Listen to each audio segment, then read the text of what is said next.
Hello friends, welcome back to my YouTube channel bright mind classes. Hope so आप सब लोग अपने अपने घरों में ठीक होंगे। तो बच्चे, जहाँ तक हमने पढ़ा उसके जो नेक्स्ट टॉपिक अब हम डिस्कस करने जा रहे हैं चैप्टर सॉल्यूशन का, दैट इज़ कॉलिगेटिव प्रॉपर्टीज़। सबसे पहले तो हम देखते हैं कि कितनी होती हैं आपके पास कॉलिगेटिव प्रॉपर्टी जो आपने इस चैप्टर में डिस्कस करनी है। That are 4 colligative properties. First one is the relative lowering in vapour pressure. Second colligative property is the elevation in boiling point. Third colligative property is depression in freezing point. And fourth one property is the osmotic pressure.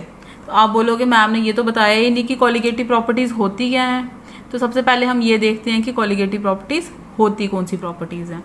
तो बच्चे, colligative properties वो properties जो किस पे depend करती हैं, आपके amount पे डिपेंड करती हैं, ना कि उन सब्सटेंस की नेचर पे डिपेंड करती हैं।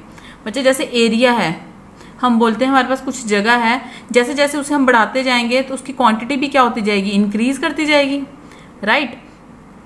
या फिर आप बोलो वॉल्यूम है, जैसे आप कोई सब्सटेंस बढ़ाते हो तो उसकी वॉल्यूम इंक्रीज कर जाएगी। सेम उसी तरह वो प्रॉपर्टीज़ जो किस पे डिपेंड करती हैं, उनके अमाउंट पे डिपेंड करती हैं। किसी भी सब्सटेंस के या किसी सॉल्यूशन के अमाउंट पे डिपेंड करती हैं प्रॉपर्टीज़, उन प्रॉपर्टीज़ को बोला जाता है कॉलिगेटिव प्रॉपर्टीज़। क्लियर। बट बच्चे, वो उसकी नेचर पे डिपेंड नहीं करती। जैसे अगर हम बात करें रिफ्रैक्टिव इंडेक्स, अगर हम किसी भी ग्लास का अगर रिफ्रैक्टिव इंडेक्स देखते हैं तो रिफ्रैक्टिव इंडेक्स अमाउंट पे तो डिपेंड नहीं ना करता। चाहे आप छोटा सा ग्लास लेते हो, चाहे उसका एक बड़ा पीस लेते हो, उस पर डिपेंड नहीं करेगा रिफ्रैक्टिव इंडेक्स। तो वो आपकी कॉलिगेटिव प्रॉपर्टी वही रहती हैं जो आपके अमाउंट पे डिपेंड करती हैं, बट लेकिन सब्सटेंस के नेचर पे डिपेंड नहीं करती हैं। तो सबसे पहले खुशखबरी ये है कि जो फर्स्ट वन कॉलिगेटिव प्रॉपर्टी है ये हम ऑलरेडी पढ़ चुके हैं। अच्छा, आपको याद होगा जो लास्ट टॉपिक था आपका, जो अगर आपने नहीं देखी लास्ट वीडियो तो एक बार जाके उसे वापस से चेक कर लें। जो लास्ट वीडियो पे आपको पढ़ाया गया था Raoult's law for non volatile solutions. बच्चे, जो Raoult's law for non volatile solution था वही आपका relative lowering in vapour pressure है। क्लियर। तो अब जो आज हमने प्रॉपर्टी डिस्कस करनी है that is elevation in boiling point. आज हम डिस्कस करेंगे elevation in boiling point. Clear है बच्चे। एलिवेशन इन बॉइलिंग पॉइंट को डिस्कस करने से पहले सबसे पहले हम देखते हैं हमारा बॉइलिंग पॉइंट होता क्या है। तो बॉइलिंग पॉइंट बच्चे अगर हम देखें तो आपका बॉइलिंग पॉइंट किसके बराबर रहता है। मोस्टली हम बचपन से यही बोलते हैं, the temperature at which a substance boil, the temperature at which a solution boils is known as its boiling point. पर बच्चे, ये तो एग्जैक्ट डेफिनेशन नहीं ना हुई। अगर हम देखें तो बॉइलिंग पॉइंट वो टेम्परेचर होता है किसी भी सब्सटेंस का वो टेम्परेचर जिस पर जो उसका वेपर प्रेशर है, उस सब्सटेंस का जो वेपर प्रेशर है वो किसके बराबर पहुंच जाए, एटमॉस्फेरिक प्रेशर के बराबर। उसे हम क्या बोलते हैं, उस सब्सटेंस का या उस सॉल्यूशन का बॉइलिंग पॉइंट। यानी it is the temperature at which the vapor pressure of a substance or a vapor pressure of a solution becomes equal to its atmospheric pressure. Clear? अब बच्चे, आपको मालूम होगा, अगर आपने कभी नोटिस किया होगा घर पे, अगर आप पानी बॉईल कर रहे हो, नॉर्मल पानी बॉईल कर रहे हो और उसमें अगर आप कोई सैल्यूट ऐड कर देते हो, ठीक है, आपने देखो बर्नर पे पानी रखा है बॉईल होने के लिए, ठीक है, और इसमें आपने 1 चम्मच भर के सॉल्ट डाल दिया। अगर आपने कभी नोटिस किया होगा तो एकदम से पानी की जो बॉईल हो रहा होता है ना, वो कुछ टाइम के लिए क्या हो जाता है, रुक जाता है। बॉईल होना क्या होता है, फ्रैक्शन ऑफ सेकंड्स के लिए उसकी जो बॉइलिंग प्रोसेस होता है वो कम हो जाता है, धीमा हो जाता है, और आफ्टर फ्रैक्शन ऑफ सेकंड्स वो फिर से वो बॉईल होना शुरू हो जाता है। तो वो ऐसा होता क्यों है कि जब कभी भी हम कोई सैल्यूट ऐड करते हैं किसी सॉल्वेंट में, तो होता क्या है, जो उसका वेपर प्रेशर है वो क्या हो जाता है, डिक्रीज कर जाता है। ठीक है, जो डिक्रीज इन वेपर प्रेशर होता है उसे हम बोलते हैं जो आपका ऐड करने पे जो आपका वेपर प्रेशर डिक्रीज कर जाता है और बॉइलिंग पॉइंट जो होता है सब्सटेंस का वो क्या हो जाता है, बढ़ जाता है। यानी अगर मान लो अगर पानी लिया वो 100 डिग्री पे बॉईल हो रहा है और आपने उसमें 1 चम्मच भर के नमक डाल दिया, तो अब 100 डिग्री की बजाय वो हो सकता है 102 डिग्री पे या 102 डिग्री 3 डिग्री पे बॉईल होना स्टार्ट हो जाए, ठीक है। यानी कि जब भी आप कोई सैल्यूट ऐड करते हो किसी सॉल्वेंट में तो उसका बॉइलिंग पॉइंट क्या हो जाता है, इंक्रीज कर जाता है। और उसी इंक्रीज इन बॉइलिंग पॉइंट को, जब आपका कोई सैल्यूट ऐड करने पे सॉल्वेंट का बॉइलिंग पॉइंट इंक्रीज कर जाता है, उसे ही हम क्या बोलते हैं, एलिवेशन इन बॉइलिंग पॉइंट। बच्चे इसे हम डिनोट करते हैं डेल्टा टी बी के साथ। एलिवेशन इन बॉइलिंग पॉइंट को हम डिनोट करते हैं डेल्टा टी बी के साथ। अगर बच्चे इस चीज़ को हम ग्राफिकली रिप्रेजेंट करें, हम एक ग्राफ प्लॉट करते हैं by taking vapour pressure along x axis, vapor pressure along y axis and temperature along x axis। बच्चे मान लो ये पॉइंट है आपका एटमॉस्फेरिक प्रेशर, ठीक है, ये आ गया आपका एटमॉस्फेरिक प्रेशर। क्लियर है। अब बच्चे हम मान लेते हैं जो आपकी कर्व थी, ये बच्चा ए बी है आपकी सॉल्वेंट की कर्व, ए और बी। देखो बच्चे बी पॉइंट पे क्या हो रहा है, जो आपकी कर्व है वो टच किसको कर रही है, एटमॉस्फेरिक प्रेशर को। इट मीन जो पॉइंट बी है ये आपका सॉल्वेंट का क्या रहेगा, बॉइलिंग पॉइंट। तो इसके कॉरस्पॉन्डिंग जो आपको टेम्परेचर मिलेगा that is the boiling point of solvent. इसे हम नाम दे देते हैं टी नॉट ए। क्लियर। अब इस सॉल्वेंट में आपने ऐड क्या कर दिया, कोई सैल्यूट ऐड किया। सैल्यूट ऐड करने पे ये सॉल्वेंट क्या बन गया, सोल्यूशन। आपको मालूम है जैसे आप इसमें सोल्यूशन ऐड करोगे वेपर प्रेशर डिक्रीज हो जाएगा और इसका बॉइलिंग पॉइंट इंक्रीज हो जाएगा, ठीक है। तो जैसे आपने इसे ऐड किया तो ये आ गई आपकी कर्व सोल्यूशन की। इसको शॉर्ट में लिख देती हूँ SOLN सोल्यूशन, ठीक है बच्चे। ये कर्व है आपकी डी पॉइंट पे जो सोल्यूशन है उसका वेपर प्रेशर किसके बराबर पहुंच रहा है, एटमॉस्फेरिक प्रेशर के। यानी इसके कॉरस्पॉन्डिंग जो भी टेम्परेचर होगा that is the boiling point of solution. तो बच्चे इसके कॉरस्पॉन्डिंग आप टेम्परेचर ड्रॉ करें अगर हम, तो ये आपका आ जाता है TS। क्लियर। और बच्चे इन दोनों का जो डिफरेंस है that is TS minus T naught A. TS में से हम T नॉट ए अगर हम कैंसिल कर देते हैं तो बेटा हमें ये चीज़ मिलती है, ठीक है। यही है आपका elevation in boiling point. Clear. देखो ये TS है that is the boiling point of solution, this will be the boiling point of T naught A is the boiling point of solvent. तो सोल्यूशन के बॉइलिंग पॉइंट में से अगर हम solvent का बॉइलिंग पॉइंट डिक्रीज कर देते हैं, लेस कर देते हैं, तो आपको जो मिलता है that is this one, this portion.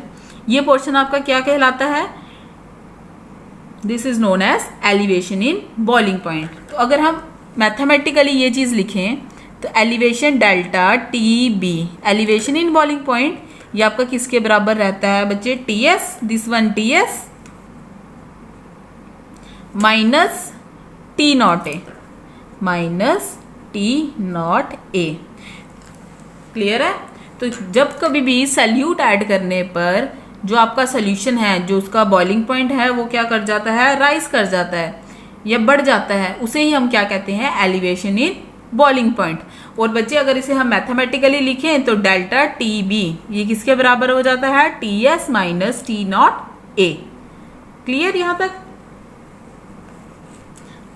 अब बच्चे अगर हम बोल रहे हैं डेल्टा TB हमारी कॉलिगेटिव प्रॉपर्टी है, तो इसे हमें प्रूव भी करना पड़ेगा कि जो आपका एलिवेशन इन बॉइलिंग पॉइंट है ये कॉलिगेटिव प्रॉपर्टी है। कॉलिगेटिव प्रॉपर्टी मींस ये किस पे डिपेंड कर रही है, अमाउंट ऑफ सब्सटेंस पे। तो अब बच्चे यही हम प्रूफ करेंगे, proof of colligative proof of delta TB that is elevation in boiling point as a colligative property। Okay.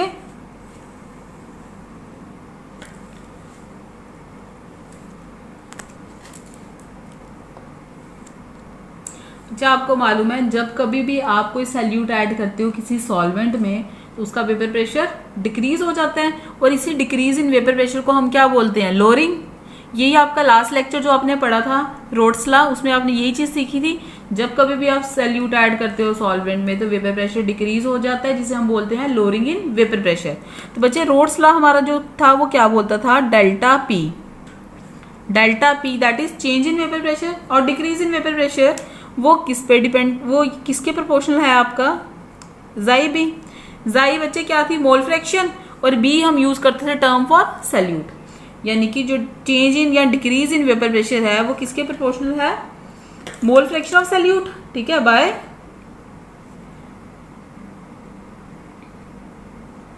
Roads law. Clear है, इसे हम दे देते हैं इक्वेशन को, equation number 1।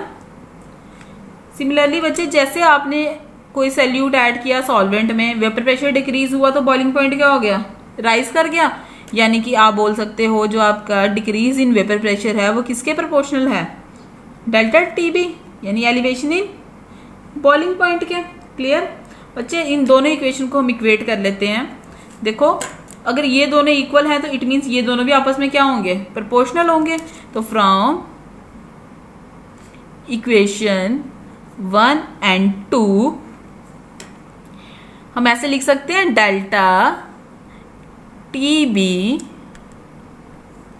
Equals delta T B is proportional to chi B. Clear.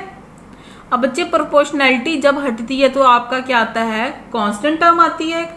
तो इसे यहां से कर लो आगे, डेल्टा टी बी प्रोपोर्शनैलिटी हटाएंगे तो equals to K into chi B, where K equals to constant of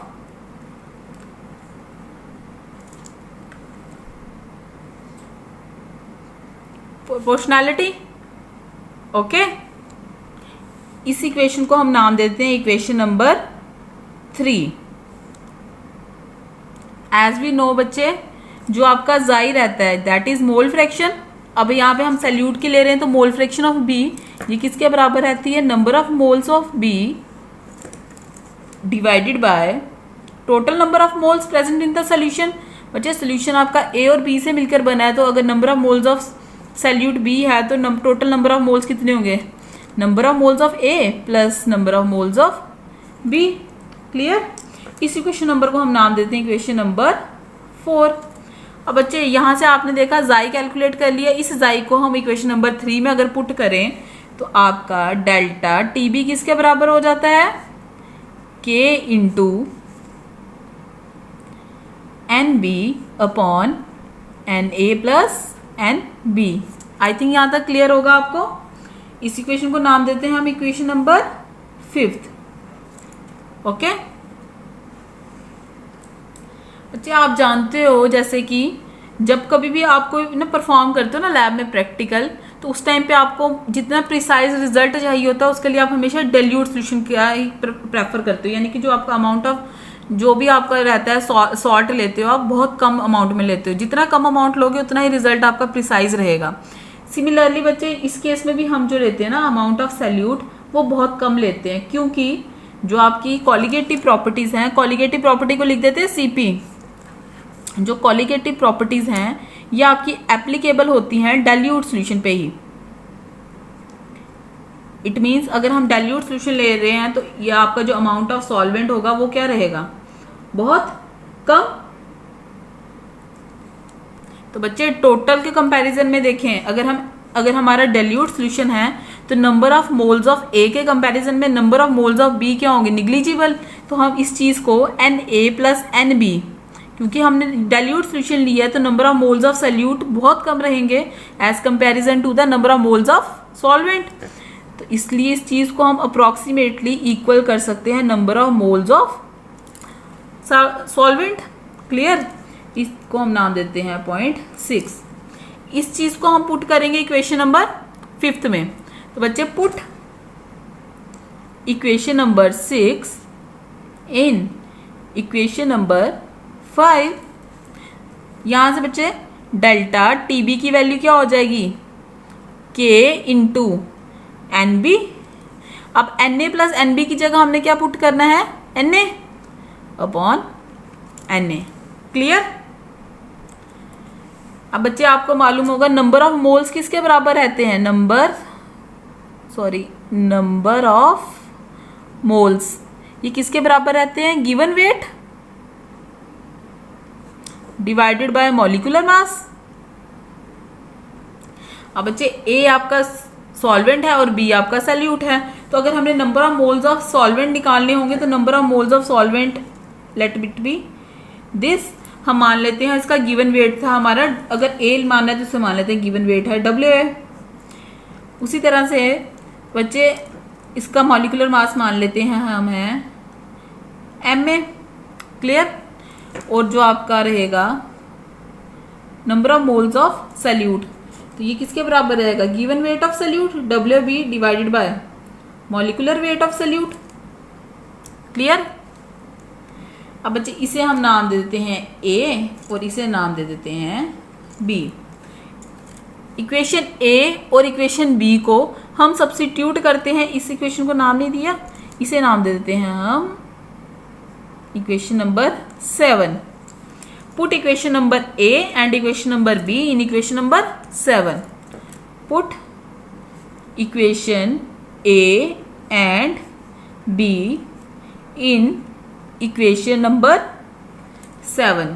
तो बच्चे ये क्या बन जाएगा, delta TB equals to K into n B की जगह आ जाएगा आपका WB upon MB divided by NA की जगह आ जाएगा आपका WA अपॉन MA। बच्चे जब ये इस तरह से हमने इसे लिखा है तो अगर इसे हम ऊपर ले जाएंगे तो ये रेसिप्रोकल में हो जाएगा। सिंपल मैथमेटिक्स है, नॉट टू हार्ड।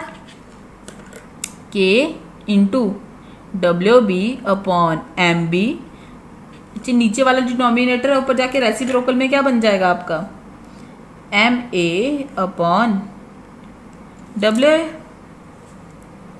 क्लियर। इस इक्वेशन को नाम देते हैं इक्वेशन नंबर 8। आप सोच रहे होगे बहुत सारे इक्वेशन दे दिए हमने, 8 इक्वेशन तक पढ़ लिया है, पर ऐसा कुछ नहीं है, क्वेश्चन बहुत सिंपल है। यहाँ तक क्लियर है। एट द सेम टाइम बहुत important question. As you know, जब भी हम कोई सोल्यूशन बना रहे हैं उसमें जो आपने सॉल्वेंट लिया है उसका मॉलिक्यूलर मास तो फिक्स रहेगा, वो तो वरी नहीं करेगा। यानी ये जो नंबर है MA that is the molecular mass of solvent, it is a fix quantity. Constant भी इज ए फिक्स क्वांटिटी, तो ये भी एक तरह से कांस्टेंट ही है, तो इसे हम कांस्टेंट के साथ बाहर ले जाएंगे। तो इस चीज़ को अगर मैं ऐसे लिखूंगी तो कोई फर्क नहीं पड़ेगा, K इंटू MA, क्योंकि ये मॉलिक्यूलर मास तो फिक्स रहेगा ना सॉल्वेंट का, तो ये बाहर आ गया। ये किसके बराबर हो जाएगा, WB upon MB into 1 by WA। Clear.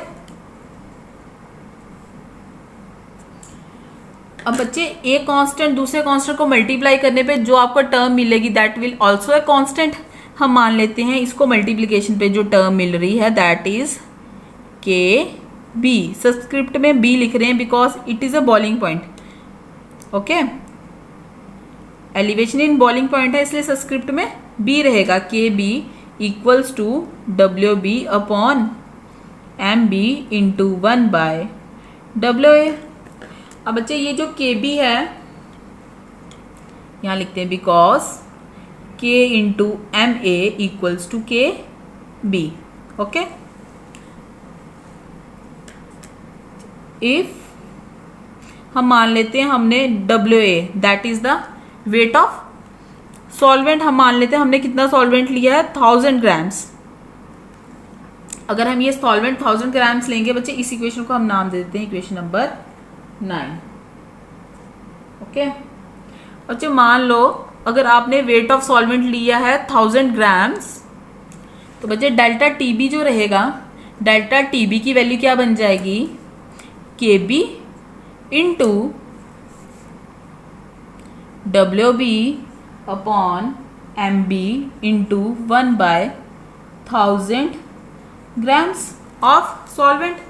अगर आप याद करोगे हमने मोलैलिटी डिस्कस किया था। मोलैलिटी क्या रहता है आपका बच्चे, number of moles of salute dissolved in 1000 grams of solvent। तो बच्चे ये देखो ये क्या बन गया, WB upon MP is the number of moles of solute dissolve in 1000 grams of solvent। तो ये टर्म क्या बन गया आपकी, ये आपकी आ गई मोलैलिटी के बराबर। तो बच्चे यहाँ से हम ऐसे लिख सकते हैं delta TB equals to KB into M, because ये टर्म आपकी क्या है, मोलैलिटी। तो डेल्टा TB बच्चे कांस्टेंट है ये, तो इसको हम लिख सकते हैं इट्स डिपेंड्स अपॉन मोलैलिटी, यानी जो एलिवेशन इन बॉइलिंग पॉइंट है वो आपका किस पे डिपेंड कर रहा है, मोलैलिटी पे। Molality means number of moles means amount.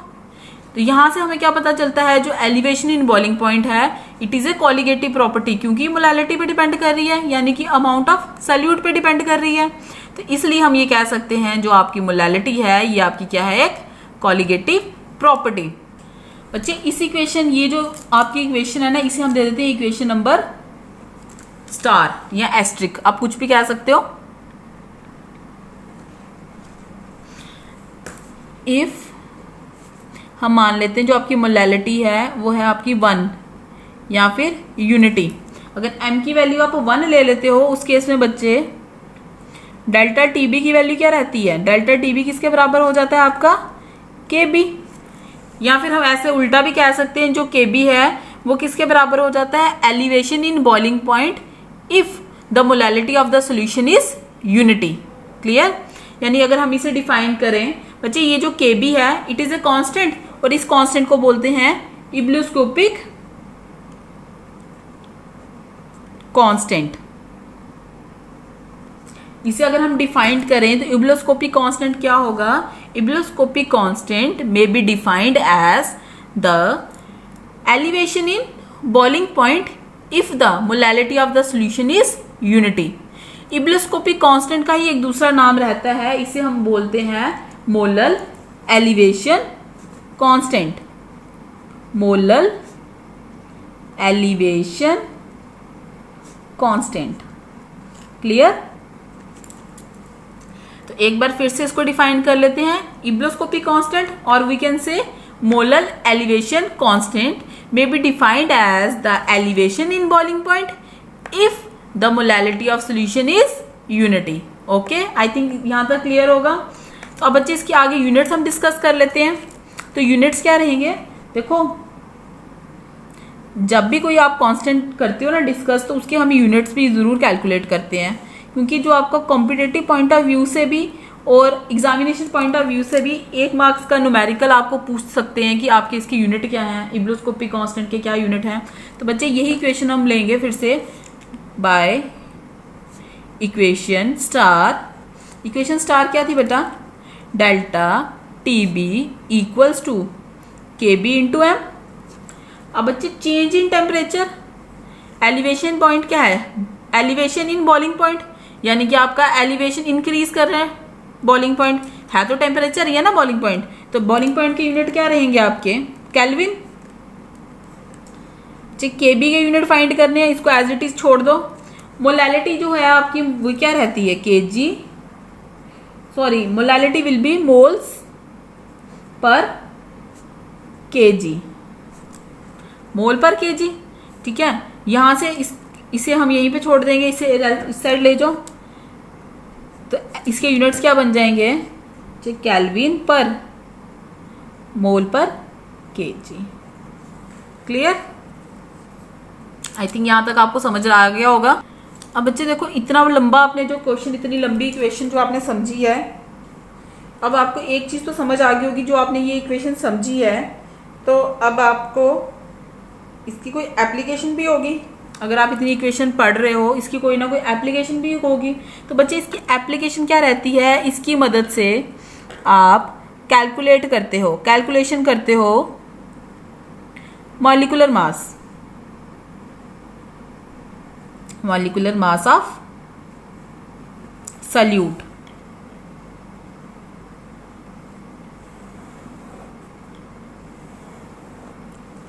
Okay बच्चे, हम यहाँ पे ना फिर से यही इक्वेशन लिखेंगे जो हमने ऊपर टॉप में की थी, equation number star. Star equation क्या कहती थी, delta TB equals to K B into M.